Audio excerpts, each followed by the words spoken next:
Hey, peace, y'all. Welcome to the work-based learning daily transmission.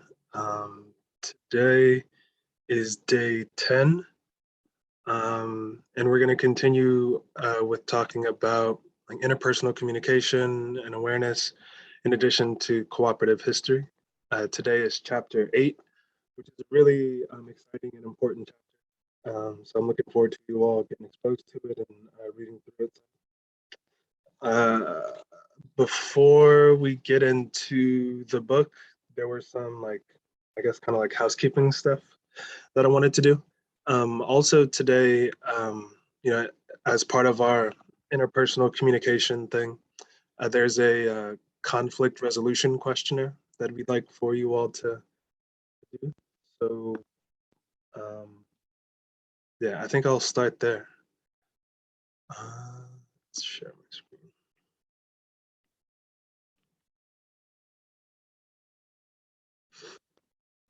Okay, so when you all are like receiving the email or looking inside of the curriculum, you'll be clicking this link that is a shareable template for like a conflict resolution, communications, and conflict resolution profile. And so I'm going to open this to show you all how to work around with this. So the first thing you're going to want to do is make a copy because you all aren't able to like do anything in this. So you're going to want to label it, your name, and then save it.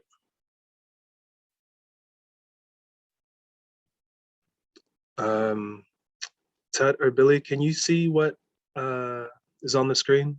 Bala sent something saying you can't see. Yeah, I can see it. Billy, Okay. can you see it? Yep, see it perfectly fine. Okay, cool. All right, Balas, hopefully you can, I haven't sent the email yet, Balas. I'm just explaining to you what's going to be coming today.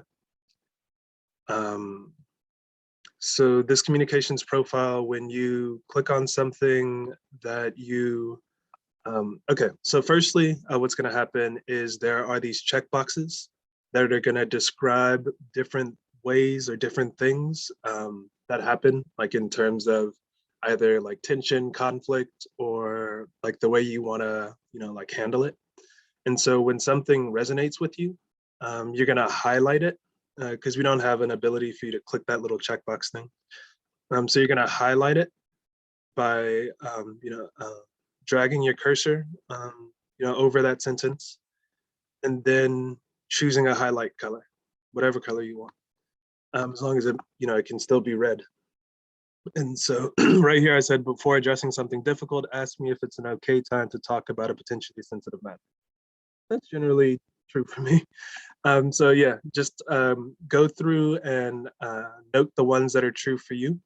This will help us moving through the program for if and when there is any like tension or conflict, we'll automatically know how to approach each other and how to, yeah, like, sometimes the hardest part is just knowing how someone wants to be approached or like making sure that it's a good time and a good, context for them to receive what's happening. So we're hoping that this will help everyone be able to like address things while they're small, because we know how people like to be approached rather than like waiting and letting things like build and etc. After you go through this checklist and you highlight the portions in here that apply to you, there's a place down here to add anything else if there are some things that are missing.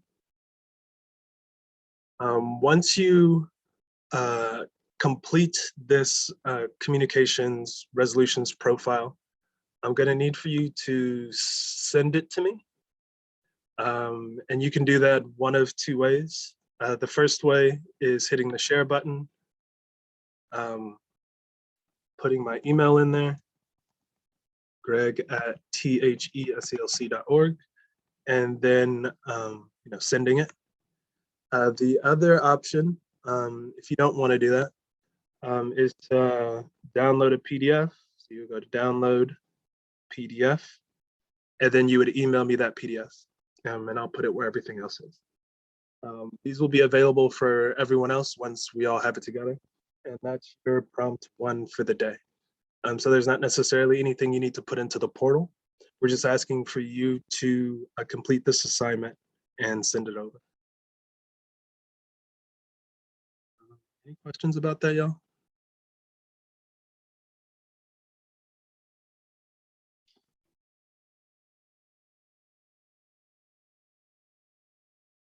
Okay, for sure. Thank you. Okay, so that's prompt 1 for the day. Spend about 10, 15 minutes on this, and then send it over. The second thing I'd like to talk about, this is also in the curriculum, and it'll be in the email that I send out today, with the video and stuff. So we're at the beginning. Well, being that we're at the beginning of this thing, we want to try and get some metrics from you all to help us, understand how we're doing and, gauge how to make the program better over time. And, also gauge your progress over time.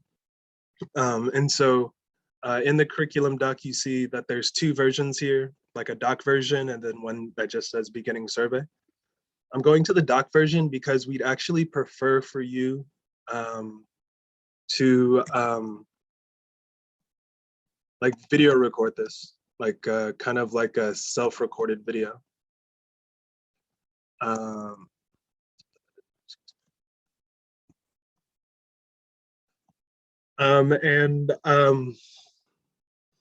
It's up to you if you want to go through these questions just by looking at this document and recording yourself on your phone, and then sending that over to us, or you can click on this Google form and do it kind of like the old-fashioned way. We'd prefer the video. We think it's a more engaging survey tool, future forward.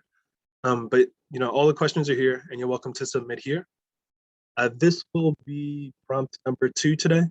So not putting anything in the section in the portal today for assignment 9, prompt number 2. Is going to be completing this learning survey, so we can get these beginning metrics from you all, and then we'll have another place to get some data points. So that'll be in the email, and it's also in the curriculum. So yeah, please complete those 2 things, and we'll just keep moving forward with the program. You're welcome, Bolas. Okay, let's get into collective courage. We're talking about chapter 8 right now. Ted, is there anything you would like to, say in terms of, forefronting the chapter, giving us some context? Also, would you like to read this quote? Of course, no question. Grand rising, everybody. So this chapter, it's going to be coming more into the 20th century. So it's going to be a familiar organization in here.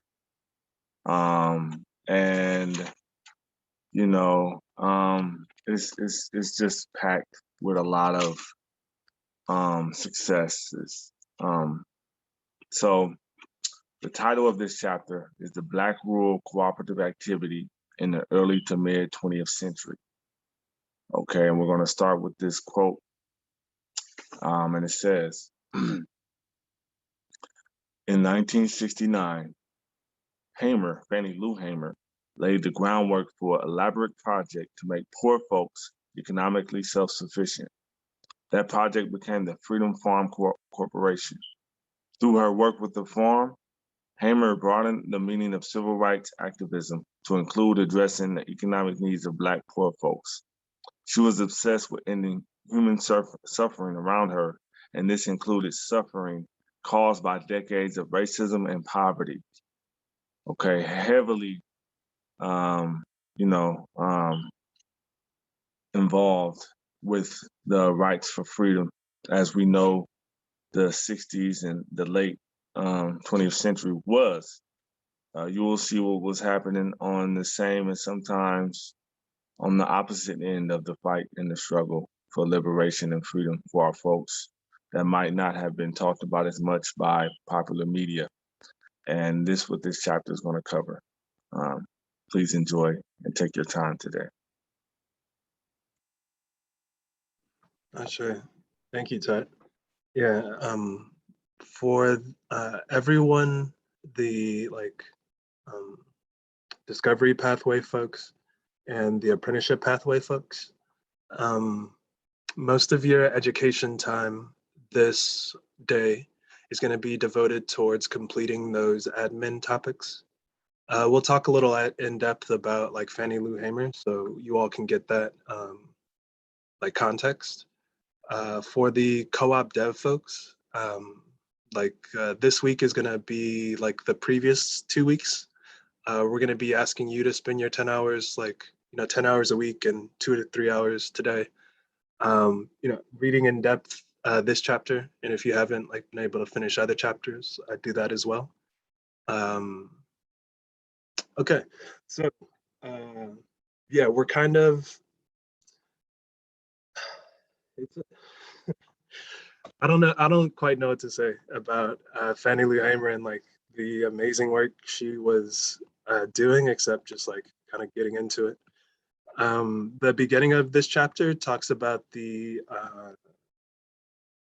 National Federation of Colored Farmers, which were around in the late 20s and were doing some pretty amazing work in terms of just opening up pathways for Black folks to get access to resources that should have been made available to us and weren't.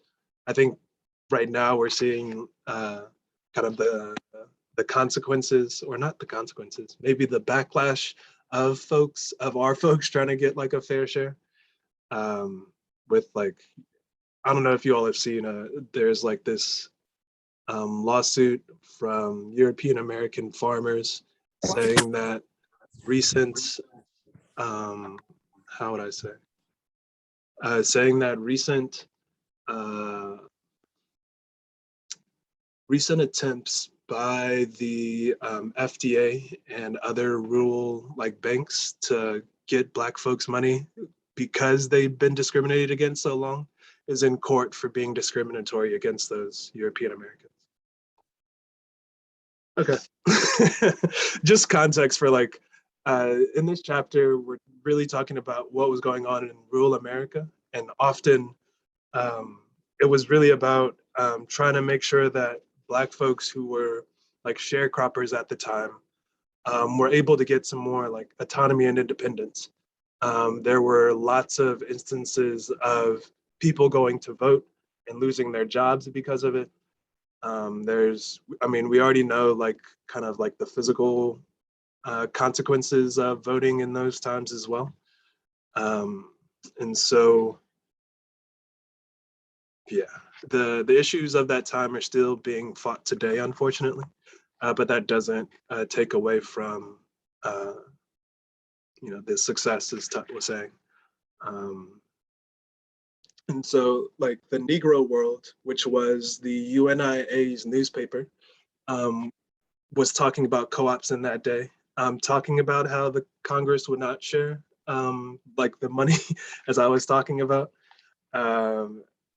So the National Black Farmers are coming together, trying to stabilize Black farm ownership and get folks abilities to live autonomously and at living wages, really. And so they were able to gather sharecroppers and start pooling their money, their resources, especially since, and I think this is still the case in many ways, this group of people and many others were being charged higher prices. And unfortunately, in this case, when the folks began to create their own cooperatives so that they can get similar prices to what they know they should be. They were organized against, and they pretty much that area told them that they were not able to do cooperative businesses. Black people, though white folks could. But yeah, if you read more into the National Federation of Colored Farmers, you can maybe break out the calculators and see what this membership fee is according to today. And yeah, I don't know. I think there's been many, how do I say, instances where we've been, like, just people in general, but Black people as well, primarily have been, like, have drawn the connection between, like, there still being sharecropping today. And like the music business has kind of talked about it and how there's still kind of like a sharecropping mindset there. Like our places of work, unfortunately, like have that sharecropping mentality. And so this is just a cool place to think about, like, ways folks back then were thinking about, like, how to break those things, how to break us away from those things and do it in collective ways. Would you like to add anything, Ty? Just a little small sentence towards the end of that first part about the first few paragraphs. It says here about the article that was in the Negro World, okay? It says the article noted that savings from collective buying and lower interest took money out of the pockets of local whites who had a monopoly on these. So naturally, the whites were angry.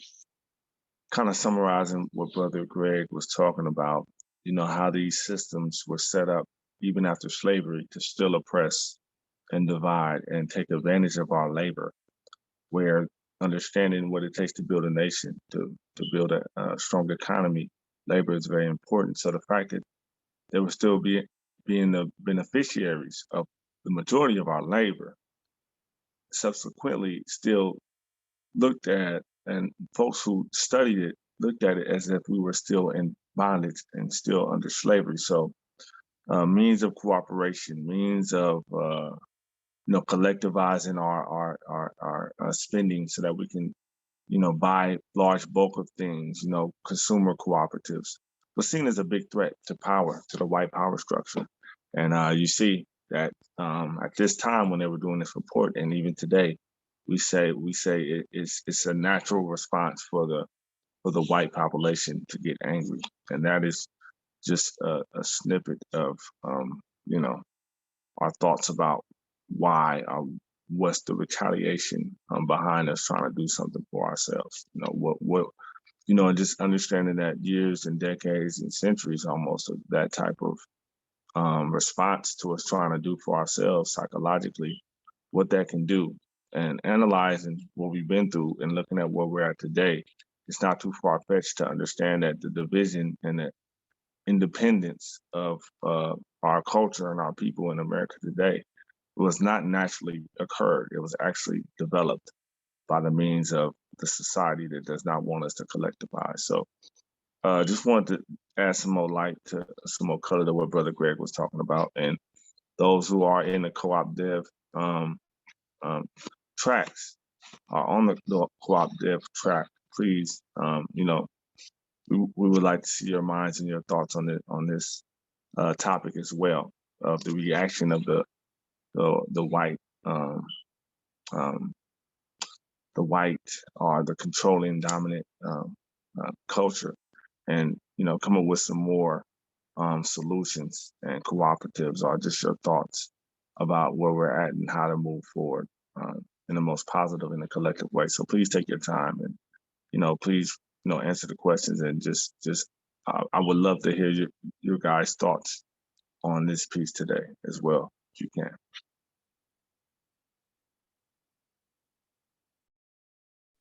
Yeah, for sure. Thank you. And yeah, co-op dev folks, I hope, yeah, like you'll see that they continue progressing this the Federation of Colored Farmers we were talking about. And yeah, I mean, I think you'll definitely learn something from them and what they were doing, how they skirted things. Moving through the rest of the chapter, it'll be talking about the North Carolina Council and East Carolina councils, which ended up helping to create a bunch of credit unions in North Carolina. In North Carolina, there were like more than a few like schools that were intentionally helping to develop cooperatives. And this book talks about some of those as well.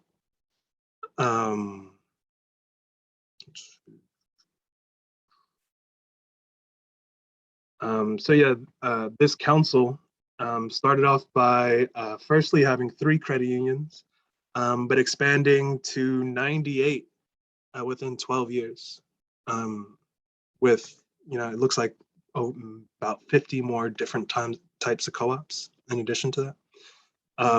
Like very important that like that piece of credit unions is part of the ecosystem that we're creating, because we got to have a place to put our money.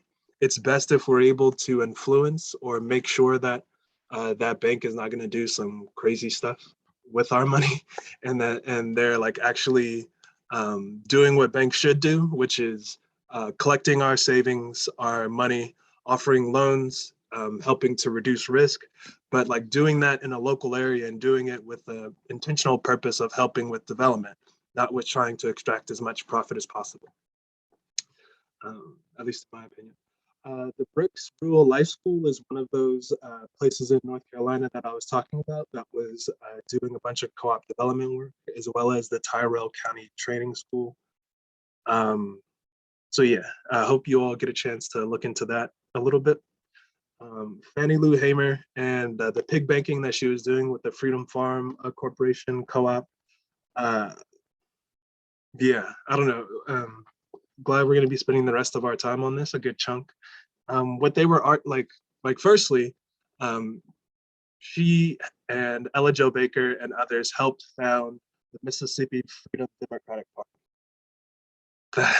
Like, y'all, like we have to recognize that like these people weren't playing around. They were doing all of the things and trying to put the chess pieces on the board so that we could be successful in these states.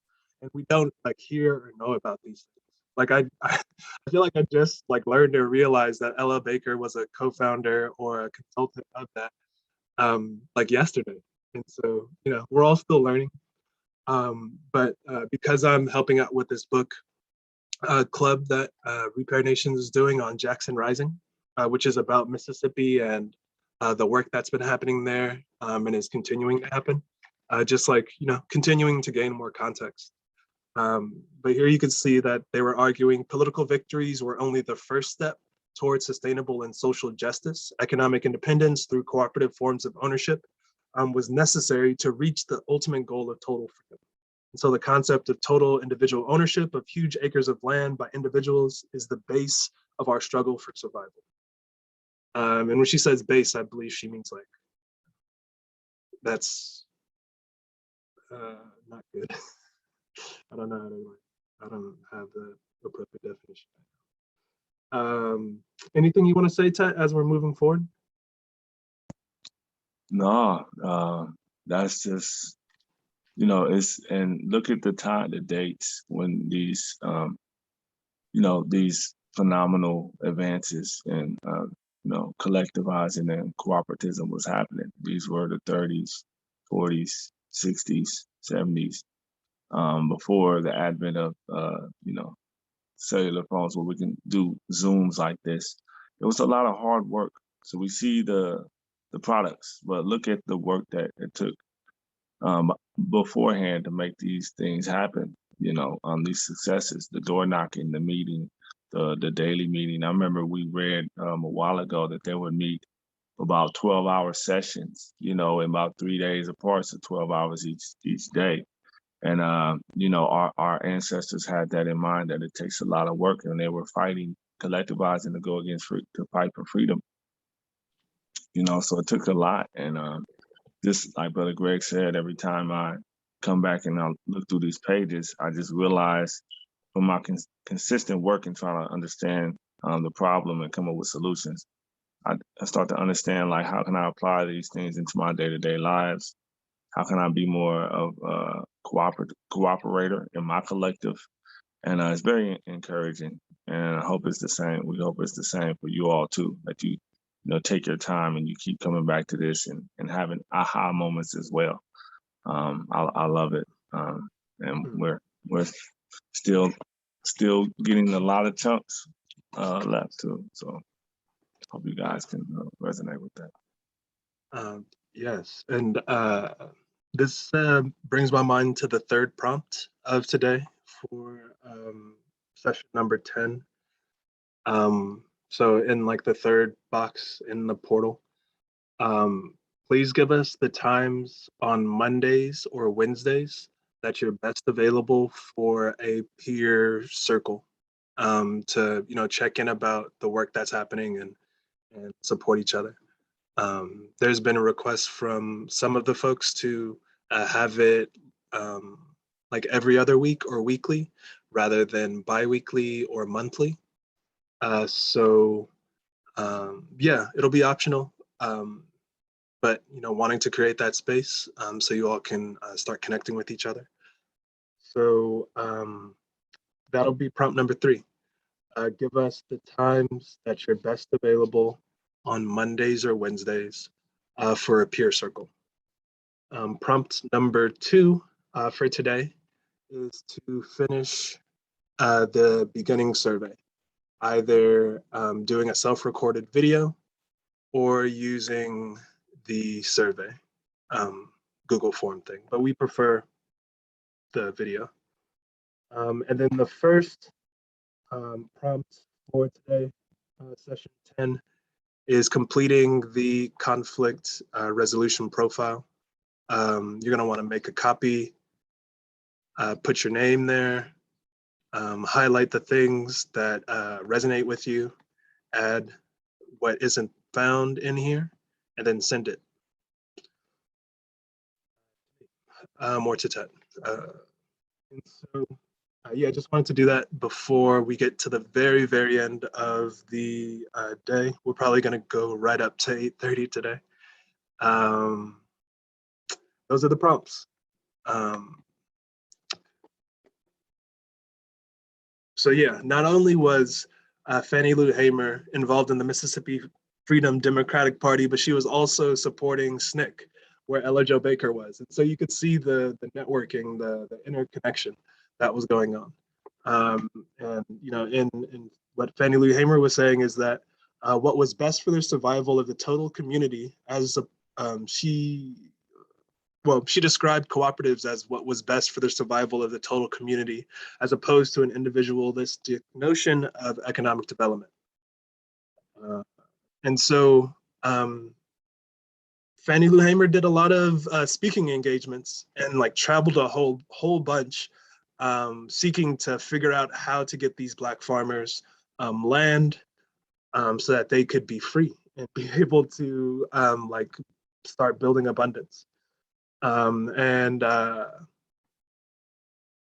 Yeah, I mean, some said that she was using food as a political weapon. Just like, if people are hungry or starving and, only one person is giving them food, it's not very likely they're going to go against that.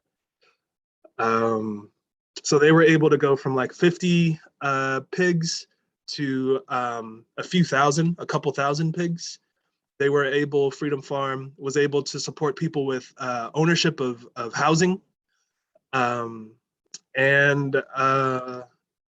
you're gonna find a lot in here about what they were able to do. They were able to support 250 families to start with, just from the farm and the produce that was coming from it. They expanded. Unfortunately, took a downturn because they were like depending too much on 1 or 2 people. There's a lot to learn in here, and so yeah, co-op dev folks, I pray you benefit from reading through this and looking forward to hearing your thoughts. Everyone else, please focus on that like housekeeping stuff for today. But return back to this chapter when you get a chance. Would you like to close us out saying anything else, Doug? Yeah, I also want to leave space for anyone you have any questions, leading into this week. And if you have any questions about previous assignments